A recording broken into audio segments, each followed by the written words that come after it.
Bienvenidos a un nuevo episodio en Desde el Nido. Yo soy José Luis Abao, el escritor en residence de Nido Ventures, y me acompañan, como ya es costumbre, Ana Caro Mejía y María Gutiérrez, las partners de Nido. Qué gusto estar con ustedes. Y también tenemos esta semana a una invitada especial, a Sofía Arimani, una amiga muy cercana de Nido, que fue a Stanford con María y con Caro, pero que hoy día es Head of Tech Policy en Duco, una startup que se especializa en apoyar empresas tecnológicas con expertos en temas de política y que va a venir a hablar con nosotros y estará discutiendo todo el podcast, pero principalmente porque tenemos un interés en hablar en el chisme político de tech más importante que ha habido esta semana, todo el drama que ha habido en OpenAI.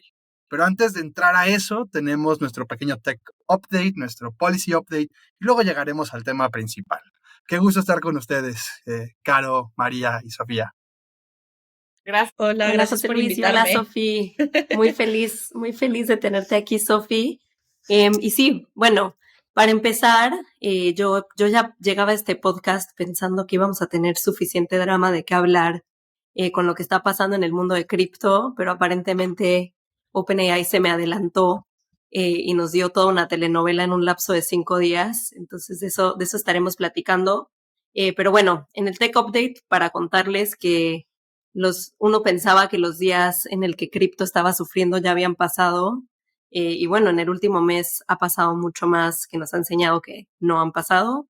Primero que nada, el famosísimo Sam Bankman-Fried, del que hablamos en podcasts pasados, que era el founder de FTX, pues bueno, terminó todo su lawsuit y lo acabaron encontrando culpable. Pero creo que la noticia de esta semana es aún más fuerte porque ya habíamos sabido que lo de FTX era problemático, pero ahora nos enteramos que Binance, que es otro exchange de cripto, de hecho el más grande del mundo, si no estoy equivocada, acaban de encontrar que Binance se encargaba, no tenía buenas políticas de Know Your Customers, de lavado de dinero, y que muchas de las transacciones de grupos terroristas estaban pasando por ahí y que ellos no habían regulado, ¿no? Y el CEO, ¿quién me va a decir cómo se llama? Le dicen Sí. Exacto, el buen sí, bueno, ese mero, pues él se declaró culpable. Binance como compañía va a tener que pagar 4.3 billones en fines. O sea, imagínense cuánto tuvieron que haber transacted de estos grupos y cuánto tuvo que haber pasado ahí para que lo que tengan que pagar en fines sean 4.3 billion.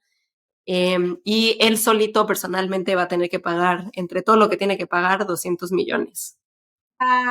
Enfrentando una condena en prisión de hasta 10 años. Digo, no creo que le den eso, me imagino que va a ser algo mucho menos, pero igual no solamente le salió caro el chistecito, sino va a pasar un rato en la cárcel. 100%. Creo que muy relevante al tema de hoy, pues esto es lo que pasa, ¿no? Cuando la tecnología se mueve más rápido que las políticas y las políticas luego lo alcanzan, ¿no? Que eso es lo que hemos visto con SBF y el fraude, y lo que hemos visto aquí, justo ahí lo opinaremos en el podcast, pero Daniel Vogel, que es el CEO de Bitso, se aprovechó este momento para decir, miren, en Bitso sí lo estamos haciendo bien. No tengo suficiente información sobre Bitso para saber si realmente lo están haciendo bien, pero Hizo liderado un montón, sí. O sea, y creo que ahí podemos agregar el hecho que se han autorregulado demasiado. Fueron de los que estuvieron en todas las conversaciones para crear la ley fintech en México desde un principio.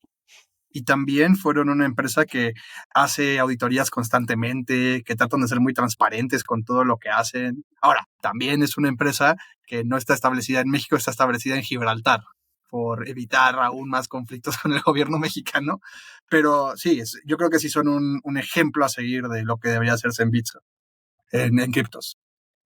La realidad también es que estos no son temas nuevos, o sea, la prevención del lavado de dinero, fraude, todo esto existe y son sistemas que existen dentro de la industria financiera, o sea, instituciones como que llevan mucho tiempo y que tienen procesos súper complejos para hacerlo, pero estas compañías definitivamente se han aprovechado de una manera y no han establecido ese tipo de procesos, pero al contrario de lo que mucha gente piensa, es súper fácil rastrear este tipo de patrones en cripto y nada más no se han tomado el tiempo en establecer los procesos internos que necesitan para poder mitigarlo de una manera efectiva. Pero sí, creo que no, ya ni el vendrá tiempo más ni las regulación ganas. al respecto.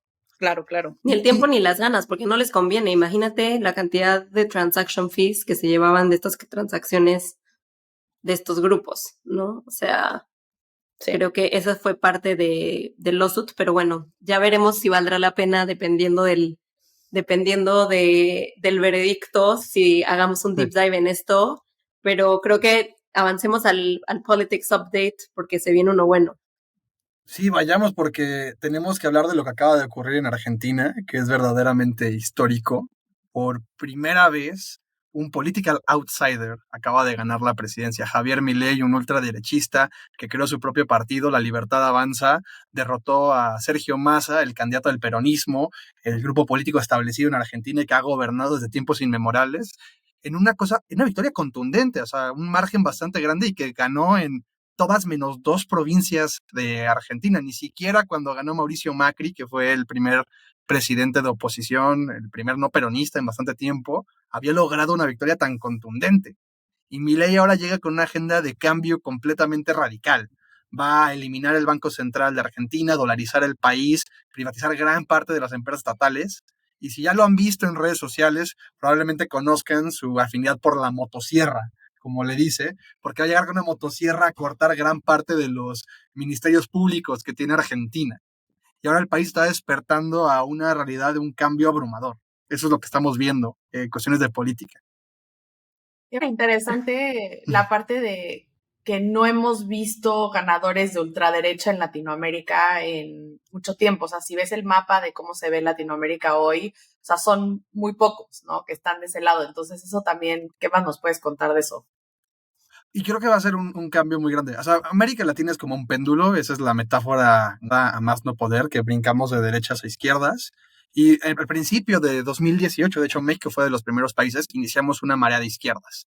López Obrador ganó en México, Gabriel Boric ganó en Chile, los peronistas volvieron al poder en Argentina con Alberto Fernández, Petro ganó en Colombia, en Perú ganó Castillo, la izquierda iba dominando por donde fuera. Y ahora lo que estamos viendo es un cambio de vuelta a la derecha. Yo ahí empujaría un poco. Creo que vimos una excepción que fue Brasil. Victoria de Bolsonaro en una derecha y luego se fue a una izquierda. Pero sí vemos, lo que tú estás diciendo es muy cierto. Nunca hemos visto un derechista del calibre de Milei. Y yo agregaría algo. Y agregaría algo importante. Un ultraderechista que no tiene partido. O sea, Milei llega sin una mayoría o sea, no me sé los datos, pero la Libertad Avanza tiene como 8 escaños en las cámaras de Argentina, es una cosa minúscula. Tiene que negociar a fuerza con el partido de Mauricio Macri, o inclusive negociar con peronistas para poder lograr lo que él desea y las reformas que él quiere pasar. Y justo ahí se ya iba mi siguiente pregunta, José Luis, ¿qué tanto crees que de lo que dijo que va a hacer va a poder hacer? ¿No? La pregunta del millón. Uy, es muy complicado. O sea, yo creo que en principio sí va a reestructurar completamente la forma en la que funciona el Ejecutivo de Argentina. No requiere aprobaciones mayores para poder cambiar la forma en la que funcionan los ministerios, al menos en la gran mayoría de democracias. La forma en la que funciona es que el Ejecutivo tiene mucho poder sobre cómo está estructurado el Ejecutivo. Creo que va a batallar mucho más por eliminar el Banco Central y por dolarizar el país. O sea, la dolarización es lo que a mí más me causa conflicto. Otros países han logrado dolarizar, Ecuador es el gran caso, y Argentina brevemente dolarizado con Menem a principios del milenio. Pero esto es inaudito, o sea, estamos hablando de que esta dolarización, estas reformas neoliberales de los 90 tardíos, principios del 2000, son lo que ha llevado a que Argentina hoy día sea el fracaso económico que es, y que probablemente vuelvan a intentar hacer cosas similares. Pero justo esto, si puedo agregar algo, habla del hartazgo que tiene el argentino promedio. O sea, es gente que ha intentado de todo, que ha votado por la izquierda constantemente, que ha votado por Mauricio Macri, por un centrismo que prometía restablecer el país y no ve nada. Y están todos dispuestos a darle a Javier Milei una mayoría muy grande, al menos en esta elección de segunda vuelta. Y creo que eso es el tema de Latinoamérica. O sea, no habíamos visto una ultraderecha como Milei, pero sí estamos empezando a ver muchos extremos. O sea, el centro Sí. no está ganando casi en ningún lado del continente. Estamos viendo a gente que está harta por todos lados. Entonces, creo que lo que ha ganado, como dices tú, José Luis, es la gente que está harta. Eso es lo que llevó. Sí. Oye, si podemos agregar algo a eso, Mer, si ves las últimas 17 elecciones que ha habido en América Latina, me parece que son 17 o 16, solo ha habido una donde gana el partido del incumbente. No ha habido cambio de poder. Wow. ¿Y saben cuál es la excepción? Es Paraguay. Y es muy raro porque ha sido Colorado, que casi nadie se mete a discutir política paraguaya. Pero dentro del Partido Colorado, el Partido Colorado es su misma posición. Entonces es una locura.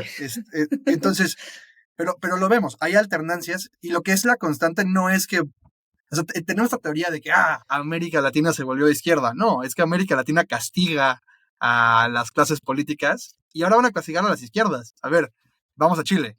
Gabriel Boric, si no me equivoco, la última vez que lo vi tiene 30% de aprobación. Con eso no va a ganar una elección presidencial. Gustavo Petro en Colombia, números similares de aprobación. Muy probablemente va a perder la siguiente elección presidencial. Los únicos dos izquierdistas que tienen popularidades altas son López Obrador, que es un que tardaríamos horas en discutir, y Lula. Y Lula en gran parte porque la economía brasileña está booming y le está yendo bien. Pero no es necesariamente el hecho que Lula esté. Sí, exacto. Parecido en México, la economía está creciendo a pesar de AMLO y eso está haciendo que la gente atribuya cosas a lo que está haciendo él y él se ha llevado muchísimo al presupuesto para dar sus programas sociales y todo lo que está haciendo, que obviamente es lo que mantiene a la gente que votó por él feliz con lo que está haciendo, pero eso no va a aguantar mucho tiempo. Pero bueno, como lo dices, esto pudiera ser un podcast de 5 horas solo hablando del fenómeno AMLO.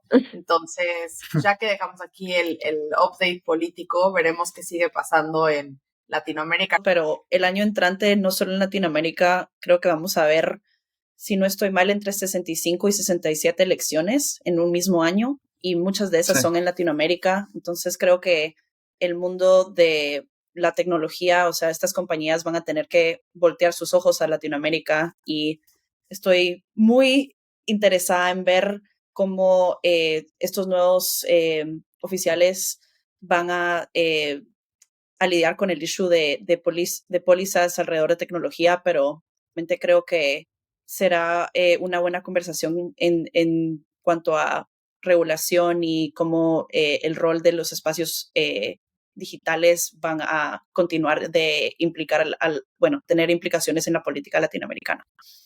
Sí, justo me parece súper interesante lo que dice Sofi, porque hubo un podcast donde platicamos entrando en un momento donde capaz sí empieza a pasar eso, porque ya empieza a haber gran oposición o positivismo alrededor de la inteligencia artificial y lo que opinan los hay, los ves. Entonces, ahora sí, como dices tú, creo que empieza a haber como este momento interesante donde la política capaz empieza a tener un poco más de capaz en términos de tecnología, o por lo menos lo que hemos estado viendo en estas semanas definitivamente me hace pensar que hay más énfasis en eso que ha habido antes.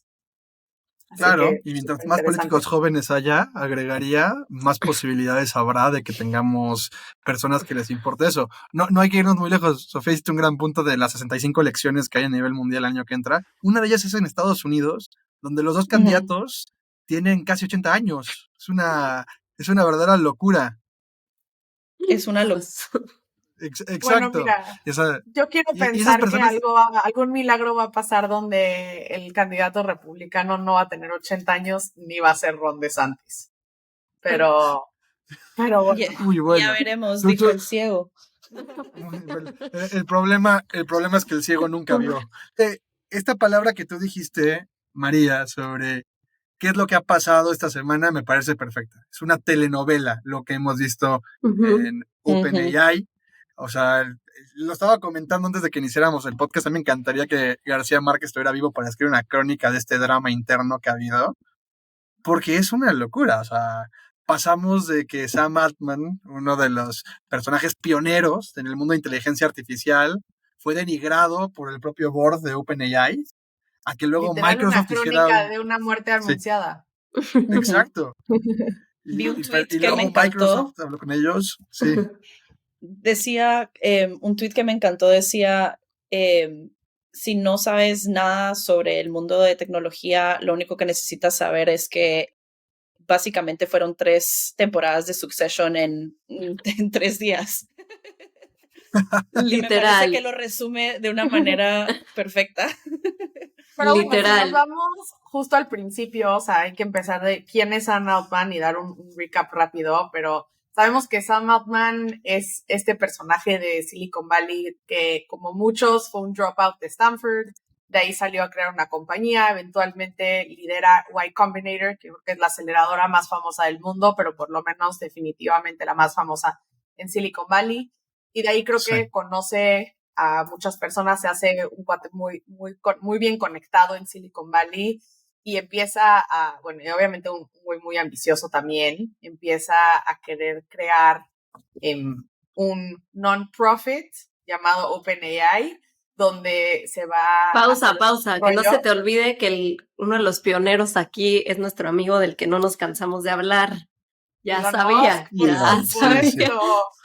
Ya Sí. se sabe que este podcast es de Elon Musk. Elon Musk.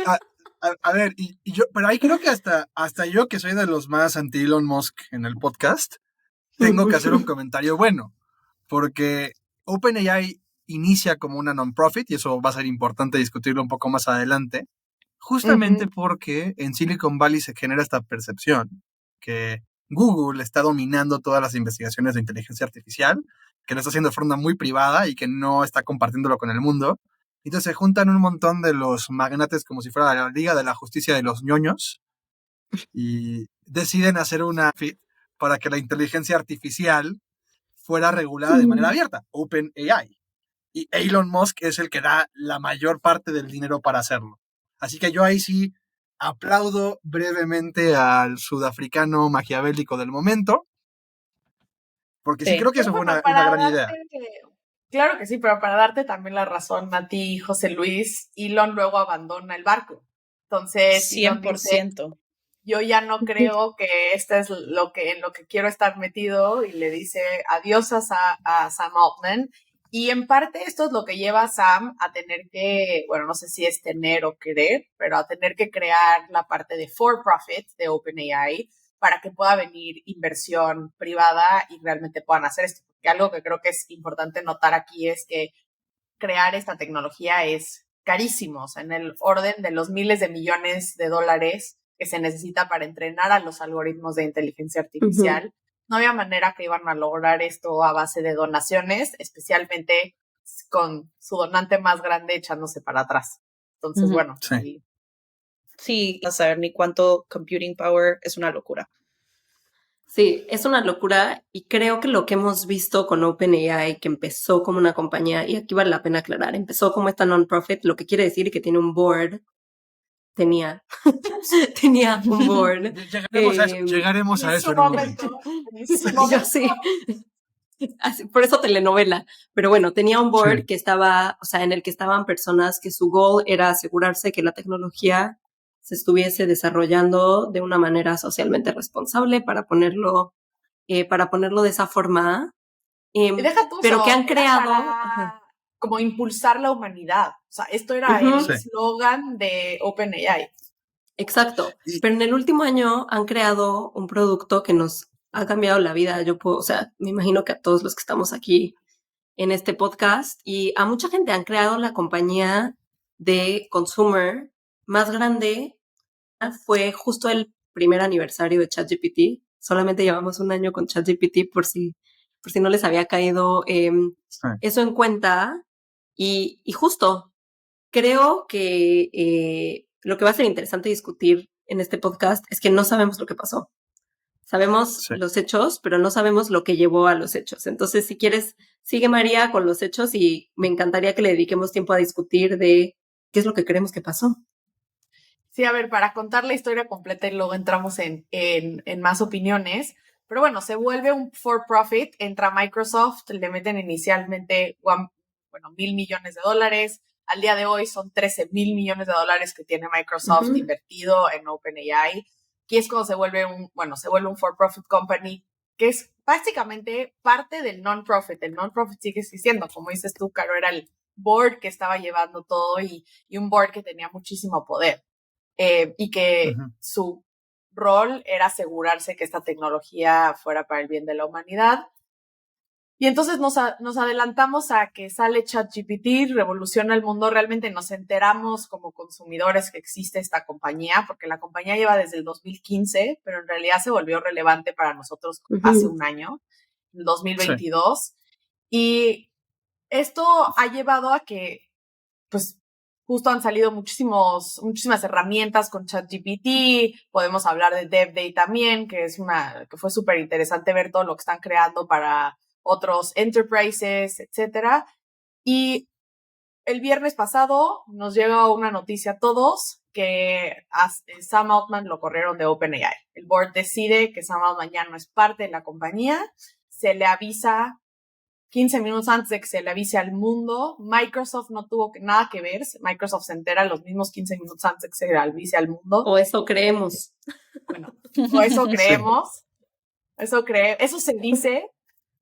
Continúa la telenovela durante el fin de semana. Vemos que Sam Altman va a OpenAI como guest, sube su guest pass a Twitter. Nos enteramos que eso es lo que ahí está viendo cómo regresar. Y en este momento Satya Nadella sale a decir, oye, vamos a contratar a Sam Altman como líder de la nueva división de OpenAI, de AI dentro de Microsoft, ¿no? Que parece ser que va a ser una continuación de lo que se estaba haciendo en OpenAI, pero dentro de Microsoft, el inversionista principal de OpenAI. Y pasando esto, casi todos los empleados de OpenAI firman una carta donde dicen que si Sam Altman no regresa, todos ellos se van. Y para darle un 97%, ¿no? Un 97% de 770. Y ya se había ido también el co-founder, que creo que es importante decir, o sea, Greg, no me acuerdo su last name, pero él también se había ido. Greg renuncia en cuanto corren a Sam Altman. Ilya, que es el otro co-founder que estaba en el board y fue de los que corrió a Sam Altman, cuando sale toda esta carta, él también dice, ¿saben qué? Yo también estoy al lado de Sam, me arrepiento de todos mis pecados y yo también me voy, si todos se van. Sí. Y después nos llega hoy en la mañana una noticia a todos que Sam Altman is back, se regresa a OpenAI como CEO. Y en este momento, bueno, el board se quita casi el board completo, se queda solo el CEO de Quora como board member, sí. Y suman a 2 personas más, va a ser un board de 3 personas, en vez de, creo que antes eran 5, y bueno, también cabe notar que durante todo este momento, en cuanto se anuncia que corren a Sam Altman, la acción de Microsoft se fue al suelo, anuncian que Sam Altman lo va a contratar Microsoft, la acción de Microsoft sube a un all-time high. Entonces, hemos estado viendo una locura por todos lados de esta novela, pero bueno, lo que me encantaría saber es opiniones, teorías, qué creemos que fue lo que pasó y cuál es el futuro de OpenAI. Pues primero quería solo platicar sobre la composición del nuevo board, que creo que sigue siendo por la mayor parte, si no 100% masculino. Entonces yo creo que también ahora que la construyan tienen una oportunidad en llenar las otras plazas con mujeres y personas de diferentes, ¿cómo se llama? Industrias y diferentes grupos, digamos. Pero ya veremos qué pasa y si toman esa oportunidad. Ya sé que ustedes, como nuestras amigas cofundadoras, tienen muchas opiniones sobre esto también.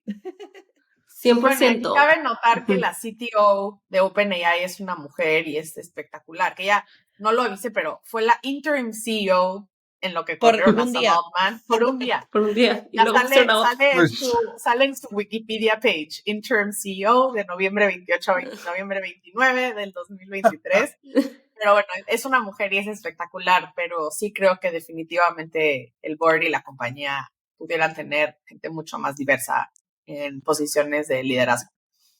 Yo no sé ustedes, yo creo que lo que saco de todo esto es una decepción muy grande, porque sí comparto este sentimiento que probablemente, como tú dices, Carol, la inteligencia artificial vino a cambiarnos la vida. Probablemente es el desarrollo tecnológico más importante que hemos tenido en años. Quizás es el teléfono inteligente. Podemos ser ambiciosos como hace Kissinger y decir que es desde que creamos las imprentas de tipos móviles el gran cambio que va a haber en la sociedad humana. Y entonces, ¿cómo es posible que una herramienta tan importante quedara a la merced de un board? Que esto no lo hemos especificado, pero eran 6 personas que no había cambiado desde que se creó originalmente OpenAI, que se mantenía bastante estable, y que esas personas armaron un berrinche y pusieron en duda la integridad de algo tan importante como la inteligencia artificial. Eso es lo que a mí me frustra, o sea, el pensar que esto tan grande fallara por intereses humanos. Sí, pero este fue mi perspectiva al principio cuando pasó, pero entre más lo he estado pensando es, de nuevo, no sabemos qué pasó. Ujú. O sea, no Sí. sabemos qué fue lo que hizo que este board, porque creo que lo más fácil que podemos aquí es demonizar al board y decir, no saben nada, ¿cómo van a sacar a Sam Altman? También alegaciones, o sea, cosas que han salido sobre él que pues no han sido verificadas, pero que también han puesto en cuestión su carácter. Entonces, también es como 100% de acuerdo contigo, Caro, simplemente no sabemos y no sabemos si fue por eso o porque se estaban peleando por los intereses de construir inteligencia artificial de una manera segura o que el AI va a dominar el mundo y esos intereses que pues están presentes en todas las conversaciones alrededor de AI ahorita. Otras cosas alrededor de que iban a haber inversiones secundarias en las que los employees iban a poder vender acciones a unas valuaciones bastante altas. Como que siento que justo también acaba de ser el Dev Day en el que están haciendo justo estos GPTs de los que hablamos, en el que todas las compañías, o sea, tú como persona puedes crear tu propio bot y subirle tu información. O sea, yo pensé que el problema iba por ahí. O sea, yo pensé que lanzaron estos GPTs, hubo un mega data leak y lo están sacando como para, ¿sabes? Yo, ignorante, sin haber pensado en la parte non-profit de esto, decía como hubo un data leak, Microsoft lo sacó.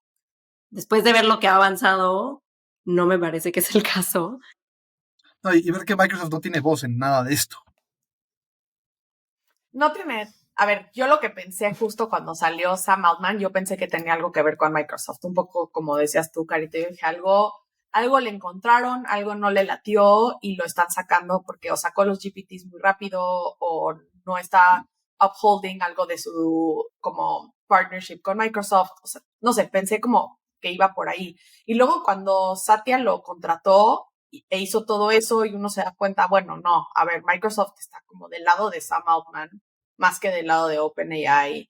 Entonces, ahí fue donde empezó a cambiar un poco mi idea de qué es lo que estaba pasando, pero parece ser que Microsoft se enteró al mismo tiempo, o sea, le dieron 15 minutos antes de que se enterara el público, supuestamente, para avisarle que Sam Altman se iba, y hay que tener, ellos son el biggest shareholder. Nosotros que venimos del mundo de VC, sabemos que normalmente los inversionistas principales no solamente tienen un board seat, a veces tienen hasta 2, tienen bastante influencia en la compañía, pero de nuevo, eso es cuando una compañía se crea desde el día 1 como un for-profit company, y esta forma de haber creado OpenAI ha causado cosas interesantes. Y parece que ahora sí van a tener una plaza en la junta. Sí. Bueno, eso se rumora. Sí. Se rumora. Pues yo creo que sí deberían. Sí, claro. Bueno, no sé. Sí. Es que, o sea, sí deberían por ser el biggest shareholder, pero todo el punto de OpenAI fue que empezó para que una big tech company no tuviera todo el poder sobre AI, ¿no? Y puedes negociar, o sea, no estamos diciendo al final ya que abandonen ese espíritu non-profit, me parece muy bueno. Pero creo que hay muchas cosas que se pueden hacer. Si lo queremos poner en perspectiva, María lo estaba comentando, son $13,000 millones que ha invertido Microsoft en OpenAI. Si vemos la startup esencial de Latinoamérica, Rappi, su evaluación es de $5.4 mil millones. Estamos hablando que Microsoft ha invertido más de 2 Rappis en OpenAI. Y Microsoft se merecen al menos un board. Sí, y ellos en cuanto al ámbito de Big Tech, de verdad que son una de las compañías que seguro, o sea, de verdad que Microsoft hace mucho al respecto y bueno, también por la mayor parte logran mantenerse fuera de los headlines, al menos de cosas como esta, pero sí son como líderes en ese espacio. Oye, Sofía, yo tengo una pregunta para ti, sabiendo que tú eres alguien que está muy enfocada en el lado de Trust and Safety y que para nosotros es algo que hemos estado platicando mucho internamente. No sé si nos puedas contar un poquito más de lo que has visto tú en términos de trends de Trust and Safety en el último año, especialmente en tecnología, todo lo que ha tenido que cambiar por el hecho de que ahora llega la inteligencia artificial al nivel al que ha llegado hoy, o sea, más que nada Generative AI, chat. Sí, claro. Pues tú lo dijiste, Generative AI es the talk of the town. O sea, es como que todo cambió cuando salió ChatGPT hace un año. Todos los como proyectos que teníamos planeados para el siguiente año, como que para afuera y todo, o sea, ahora como que el enfoque de verdad cambió a Generative AI. También creo que se creó un ambiente donde está como súper saturado, como todos los equipos quieren pensar en eso y participar en eso, pero en realidad se sabe muy poco de las consecuencias y de lo que va a significar para plataformas y para, o sea, cómo va a afectar procesos democráticos, cualquier tipo de como comportamiento maligno en los espacios digitales, pero lo que sí sabemos y que hemos visto desde, o sea, bastante rápidamente es que al introducir esta tecnología sí ha cambiado el espacio al volver más accesible estas herramientas de que se pueden usar para bien, pero también para mal. Entonces pueden tener consecuencias en cuanto a desinformación, cualquier tipo de como abuso digital en escala. Entonces, no solo lo que ChatGPT está creando y el tipo de contenido, sino que la habilidad de que pues ahora no necesitas a una persona que escriba 500, o sea, no necesitas a 50 personas que escriban 500 tweets que contienen desinformación. O sea, ChatGPT te lo puede hacer en un segundo y hace que estos daños sean más, ¿cómo se llama? Masivos y tienen impactos en no solo en procesos democráticos, sino que en situaciones de conflicto, como lo que estamos viendo ahora con Israel y Palestina. Entonces, de verdad que el shift sí se ha visto hacia Gen AI y, como mencioné antes, mucho en cuanto a elecciones y proteger elecciones y cómo estas tecnologías van a tener impactos en procesos democráticos. Sí, creo que está súper interesante ese tema, Sofía, en especial porque justo esto es un poquito side note, pero el podcast del que les he hablado anteriormente, que se llama Hard Fork, ellos justo para la semana pasada tenían su entrevista con OpenAI, o sea, con Sam Altman, para celebrar el aniversario de un año de OpenAI. Y luego tuvieron que hacer como un podcast intermedio, que era el podcast de emergencia, para anunciar todo lo que estaba pasando. Y ya sacaron la entrevista. Y parte de lo que dice Sam en esa entrevista es que esto de la desinformación es muy complicado. Porque parte del charm de Gen AI es justo que puede producir su propio contenido y que muchas veces la innovación viene de estas hallucinations, ¿no? De estas cosas que tal vez no son reales. Entonces, que quitar eso por completo de modelo, pues le quita mucho de su poder al modelo también, pero justo, o sea, y ahí es cuando creo que se vuelve súper como difícil regularlo. Pero me interesa que nos cuentes un poquito más como, o sea, en términos de elecciones, ¿la parte que más preocupa es la desinformación o qué son las partes que más preocupan de esta tecnología? Sí, yo creo que por lo general desinformación, mucho se ha visto alrededor de deepfakes, aunque tengo que también caveat que la tecnología no se está usando al 100% de la manera que esperábamos. Igual vemos muchos casos donde en realidad las imágenes que la gente está diciendo que son deepfakes sí son verdaderas, simplemente son de otro conflicto o de otra parte del mundo y las han como representado de una manera que es deceptiva al público. Entonces, en ese sentido, como que ya estamos viendo que se manifiesta de maneras diferentes a las que anticipamos.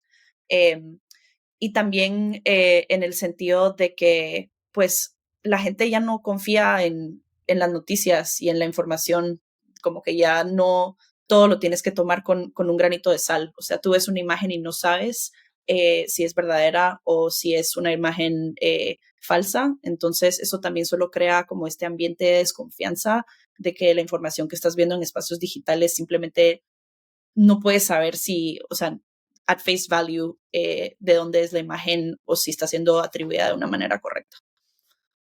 Y otra pregunta aquí es, ¿tú crees que se va a ir? Porque aquí tenemos a dos players diferentes, ¿no? Tenemos a los generadores, o sea, a las softwares que están haciendo los deepfakes, que están haciendo GenAI, y luego tenemos los softwares donde se está distribuyendo esta información, ¿no? O sea, tenemos Twitter, tenemos TikTok, tenemos Instagram, etcétera. Hemos visto que regular esta parte, tipo, la gente ahorita quiere regular aquí, pero aquí es donde está también un montón de los issues, ¿no? O sea, entonces me da curiosidad, ¿tú cómo piensas en eso? Y al final, ¿de quién se vuelve el rol?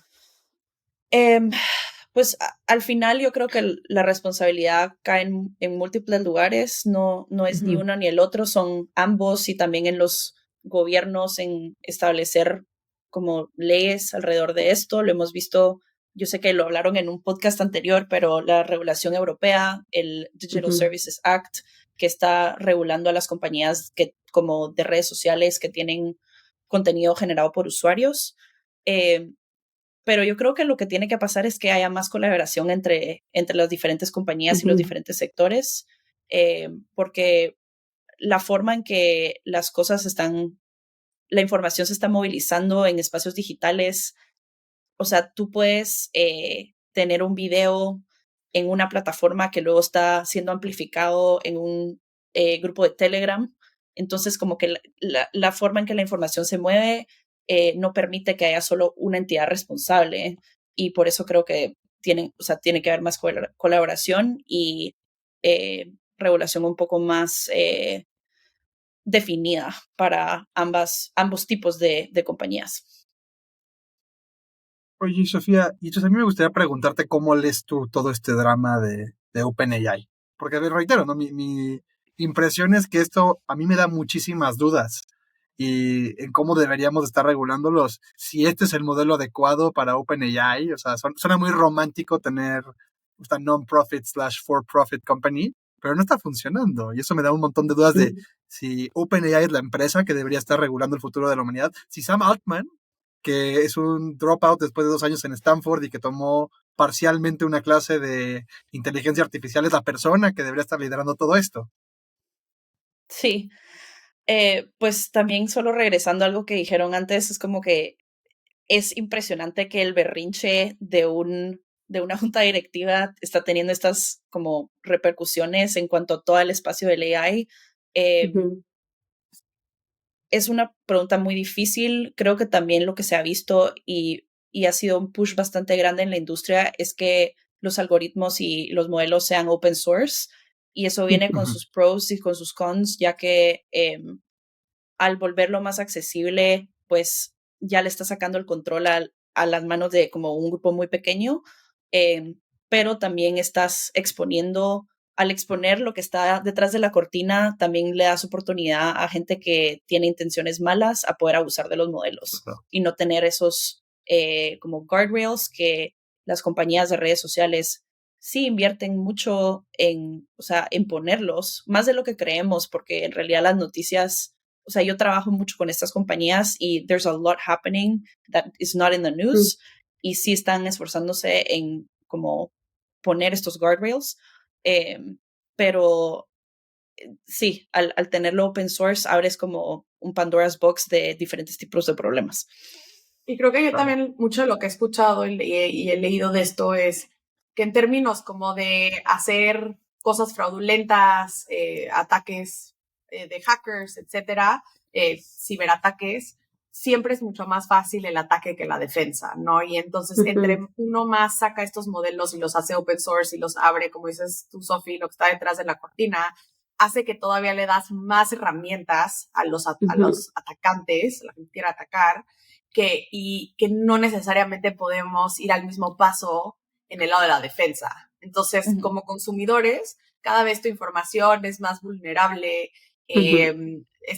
o sea, ¿qué pudiera pasar si empiezan a atacar instituciones financieras, instituciones gubernamentales? O sea, cosas todavía más allá de la desinformación que hay en redes sociales, que me parece ya una herramienta bastante fuerte y terrible para la humanidad. Pero bueno, hay N mil cosas que todavía pudieran seguir pasando, que estos modelos le están dando mucho poder a Sí, y de verdad que hay millones o hasta billones de dólares que se van solo por fraude financiero.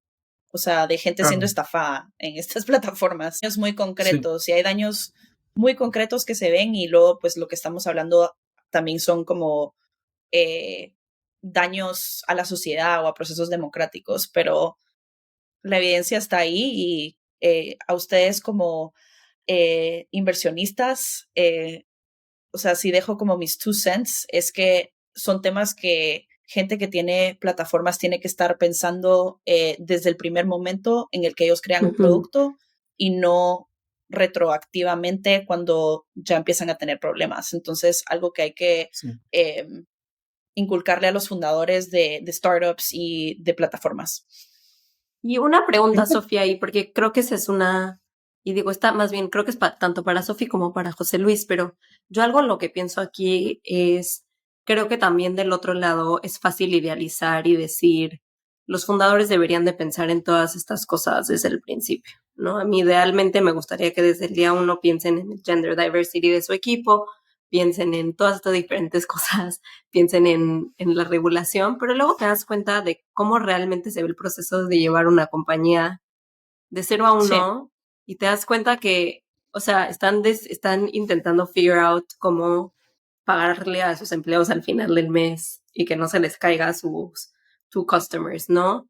Y una parte ahí para mí es, sí, o sea, sí se trata de que estos startups estén ahí, pero también se trata mucho más de que los gobiernos se adelanten y tengan a gente capaz para que no tengan que estar, o sea, no tengan que estar autorregulándose una compañía como Bitso, no tenga que estar autorregulándose unas compañías en inteligencia artificial que lo que están queriendo hacer es innovar. Entonces, los dejo a ustedes dos a que den su perspectiva. Hay muchas cosas que empujar ahí, o sea, y creo que va al centro de esta discusión sobre OpenAI y sobre Sam Altman. O sea, una de las cosas que ha sido difíciles de desagregar del personaje de Sam Altman es el hecho que es un bicho raro en términos de CEOs de startups. Es de los pocos que abiertamente te dice, ¿sabes qué? Creo que hay mucho riesgo en lo que estamos haciendo. Creo que esta no es una de las tecnologías, o sea, puede cambiar el mundo para bien, pero hay muchísimo mal en lo que podemos hacer. O sea, Sam Altman de cierta forma rompe este ethos romántico que tenemos de las startups, como hay que dejarlos que rompan todo porque están creando un mejor planeta y a lo mejor logran todo. Y es la primera vez que vemos a un CEO de una de estas grandes empresas tan temprano, desde que salió ChatGPT, teniendo esta conciencia de ello. Y a mí me parece muy sano. Eso a mí me gusta mucho de Sam Altman. Y creo que ahí empujaría, claro, creo que es cierto, ¿no? Un startup está iniciando desde cero, está batallando por ver cómo pagan su nómina, es muy cierto, pero somos capaces, como decía Joe Biden, de caminar y mascar chicle a la vez. No quiero decir que desde el primer momento hagas todo, pero sí hay que tener estas conciencias grandes, porque estamos poniendo en juego el futuro de la humanidad. Y si dejamos Estoy de acuerdo, pero es muy fácil para Sam Altman decir todo esto una vez que ya lanzó ChatGPT y que le lleva la ventaja a todas las otras compañías. O sea, creo que a mí me cuesta comprar ese argumento de que él dice, ay, sí, regúlennos. Dice, regúlennos una vez que yo ya saqué estos modelos y que ya regularme a mí, o sea, ya me scrapeé todo lo que existe en el Internet. Ahora sí hay que regular a quién se atribuye la información. Como no me suena un argumento, o sea, no me suena coherente. Me suena que obviamente le conviene a él decir que open source es más preocupante porque they're not open source y eso significa que los alenta. O sea, no lo compró. No lo compró. Cada quien tiene sus intereses, al igual que Elon y varias personas firmaron una carta pidiendo que se desacelere el desarrollo de AI. O sea, claro que quieres que se desacelere si tú no has lanzado tu producto, pero creo que sí hay intereses en conflicto ahí y en cuanto a startups, entiendo lo que tú dices, Caro, o sea, entiendo que hay problemas existenciales de que los fundadores tienen que lidiar con todos los días, pero creo que uno puede ser intencional en la gente que uno contrata, por ejemplo, y lo que estamos viendo ahorita son como este tipo de diseño, como building in safety a tus productos. Entonces lo que haces es que sigues contratando ingenieros y sigues contratando gente que va como a llevarte a realizar tu producto de una manera efectiva y idealmente pues generar valor a tu compañía, pero que están pensando en esas cosas, digamos. Entonces, un approach mucho más integrado a lo que hemos visto antes, de que son como equipos separados. Lo que estamos viendo ahora es que los ingenieros ya están pensando en esas cosas y es como su mandato que viene de leadership, y esto no se ve en todas las compañías, pero es un approach que creo que es más efectivo. E igual creo que hay otro tema ahí muy interesante donde sí estoy de acuerdo que timing is fishy, siempre es como raro de, yo ya creé cosas, entonces ahora sí regula, o por favor aléntalo porque yo no he sacado mi producto, pero creo que algo que yo sí concuerdo es que sí tiene que haber algún tipo de regulación que salga alrededor de la inteligencia artificial. O sea, creo que todavía está más la responsabilidad en regulación de plataformas, de redes sociales, en términos de hablar de deepfakes, disinformation, etcétera. Pero obviamente tiene que haber regulación del lado de AI también. Entonces, aunque el timing sea raro, creo que una cosa que también es interesante es muchos de estos modelos que están creando en realidad no saben bien por qué funcionan y por qué salen. Entonces, creo que llegó un momento donde era como, o sea, ya estos modelos sí están funcionando, están yendo mucho más rápido de lo que pensábamos o mucho más lento o como lo quieras ver, pero sí hay algo que sí creo es que debería de haber regulación y creo que es momento de hacerlo hoy. Opinemos lo que opinemos desde las intenciones de Sam Altman y las intenciones de Elon, nuestro personaje preferido desde el Nido Podcast. Pero bueno, sé que ya estamos a tiempo y Sofi, me encantaría como cerrar un poco volviendo a lo que hablabas, porque hay muchos founders que nos escuchan y me encantaría que les des como tu perspectiva de nuevo, acabas de dar esta idea de contraten a ingenieros que tengan esto en mente, pero no sé como si algo, o sea, vamos a reforzar tus cents de qué te gustaría que se lleven los founders de esto. Gracias. Sí, o sea, solo también agregando lo que dijo María, la regulación, o sea, viene en camino. Y al final del día, o sea, el compliance creo que sí va a ser una imperativa esencial para las compañías, algo definitivamente que las compañías pequeñas pues no se tienen que preocupar tanto todavía, pero si van a llegar a ser una plataforma con muchos usuarios, por ejemplo, es muy importante. Pero sí, yo creo que lo importante es contratar personas con backgrounds diversos desde el día uno y que tienen como esos principles de diseñar con responsabilidad y seguridad en mente. Creo que es lo mejor que puedes hacer desde el día uno. Y también solo continuar educándose sobre los temas. Lo que recomiendo también es como hay muchas compañías que han hecho lo que tú estás haciendo o han tenido los mismos problemas. Entonces, leer cuáles son como que los policies de compañías parecidas y qué están haciendo ellos como para mitigar este tipo de problemas. Hablar en general con gente que trabaja dentro de Trust and Safety Policy y get ahead of the issues. Pero bueno, para cerrar, muchísimas gracias, Sofi, de verdad. Es increíble poder tener tu perspectiva aquí. Creo que esto es lo que más nos llena, ¿no? Poder tener la perspectiva de tecnología, de políticas, de política. Y bueno, no podemos cerrar sin que les pregunte qué están leyendo. María. Uy, ahora sí estoy emocionadísima de contarles. Acabé mi libro de The Brief, Wondrous Life of Oscar Wilde. Me pareció espectacular ese libro. Lo mega recomiendo, lo vamos a linkear en el podcast. Pero bueno, ese fue mi libro de ficción. Estoy por empezar otro que ya les contaremos en podcasts subsecuentes que voy a leer con José Luis. Y el segundo libro que estoy leyendo, para no perder la costumbre de hablar de Elon, estoy leyendo su autobiografía. Entonces, su biografía, escrita por Walter Isaacson. Entonces, es un libro larguísimo. Siento que he leído muchísimo y voy como, no sé si, creo que llevo el 5% del libro, pero bueno, ahí les contaré qué tal me va.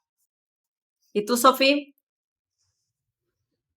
Pues acabo de terminar un libro que se llama The Maniac, que es ficción histórica. Es un autor chileno que se llama Benjamín Labatut. Súper interesante. Cuenta la historia de John von Neumann, que es es uno de los como padres de la inteligencia artificial. También contribuyó al desarrollo de la bomba atómica, tuvo contribuciones en el mundo de biología. O sea, es una persona que de verdad que es impresionante en el sentido de que creo que es de los como científicos que ha contribuido a más diferentes campos. Entonces cuenta la historia de su vida y también lo ata con como el desarrollo de la inteligencia artificial. Wow. Cuentan la historia de Google DeepMind y el programa que diseñaron para ganarle a los como campeones de Go, que es un juego de mesa chino. Entonces fue súper interesante y no solo en como leer sobre estos acontecimientos y los logros de estos como estas personas que tuvieron contribuciones tan significativas a AI y a la ciencia, pero también tiene muchas como cuestiones existenciales, entonces te enseña a pensar como el AI en una manera más abstracta y me pareció un súper libro y lo recomiendo. Súper, ese me gusta para book club subsecuente, chicos. ¿Y tú, José Lo leí Luis? en mi book club. Eso. Yo fíjense que también estoy en algo de tech en lugar de meterme en mis cosas de literatura más esotéricas. Esta semana leí un libro muy cortito llamado Infocracy, de Byung-Chul Han, que es un filósofo coreano. Padrísimo, tratando de ver cómo es que ha cambiado la llegada de la tecnología y las fake news, la forma en la que vemos el mundo. Tiene esta teoría impresionante de que ya ni siquiera vivimos en un momento posverdad, o sea, ni siquiera hay verdad en esta vida, porque el pensar que una fake news es una mentira implica que alguien te está mintiendo deliberadamente, cuando en realidad lo que estamos viendo es un mundo en el que ya nadie sabe qué es verdad ni qué es mentira. Entonces, son 90 páginas, muy, muy recomendado, lo acaba de publicar Taurus en español, entonces lo recomiendo mucho. Súper. Y bueno, yo me lo pregunto a mí misma, pero mi respuesta es aburrida porque estoy leyendo la biografía de Elon Musk y como María mencionó, está larga y compleja, pero súper interesante. La verdad, estoy muy feliz que la estoy leyendo porque creo que como este brother ha estado metido hasta en la sopa, te da como, o sea, te enteras de la vida de demasiada otra gente a través de él. Entonces estará bueno discutirlo en el futuro. Pero bueno, un gusto como siempre, chicos. Qué gusto hablar con todos. Muchísimas gracias. Y Sofi, gracias por ser nuestro primer guest del Nido Podcast. Es un honor y disfruté la conversación hoy, así que muchas gracias a los tres. Gracias a ti por ser parte de esto y nos despedimos ahora todos como siempre desde el nido.